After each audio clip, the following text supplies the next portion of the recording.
আসসালামু আলাইকুম, শুভ সন্ধ্যা। সবাই কেমন আছেন?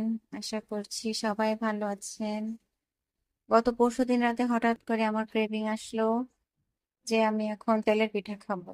অনেকে এটাকে আবার পোয়া পিঠা বলে।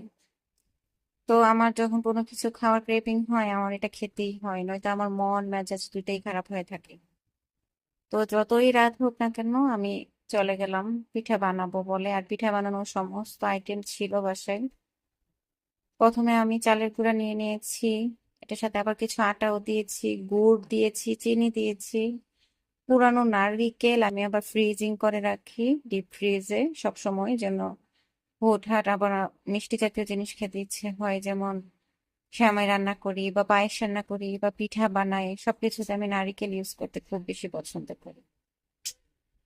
তো আমি নিয়ে নিলাম চালের গুঁড়া, আটা, আটা না এটা ছিল ময়দা, তারপর গুড়, চিনি, নারিকেল, সবকিছু দুধ দিয়ে, এটা হচ্ছে আড়ং-এর প্যাকেট দুধ, এটা দিয়ে একটা ডো বানিয়ে নিলাম।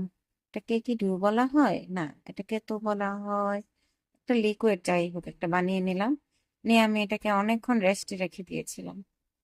যখন আমার হাজব্যান্ড মানে আমার বাচ্চার বাবা অফিস থেকে আসলো, তখন দুজনকে ওনার কাছে হ্যান্ড ওভার করে দিয়ে আমি চলে এসেছি পিঠা বানাতে। আমি একটা ভিডিও থেকে শিখেছিলাম যে তেলের মধ্যে যখন একটু লবণ দেওয়া হয়, তো ওই তেলটাতে যে কোনো কিছু ভাজা হলে হোক পিঠা বা পেঁয়াজু বেগুনি, ওইটা আর লাগে না।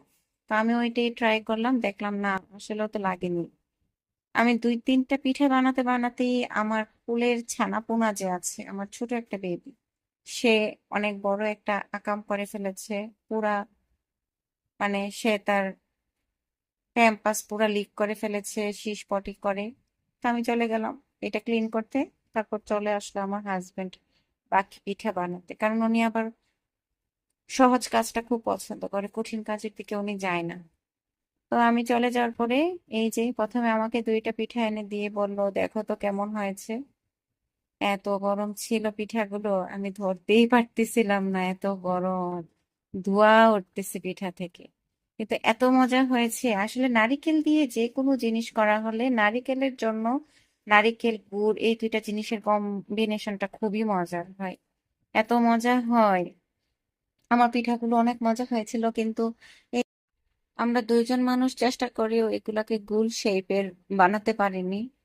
এগুলো লম্বা লম্বা কলা ব্যানানার মতো হয়ে গিয়েছে, কিছু কিছু হয়েছে চতুর্ভুজ আকৃতির, কিন্তু কিছু করার নাই, অনেক মজা হয়েছিল।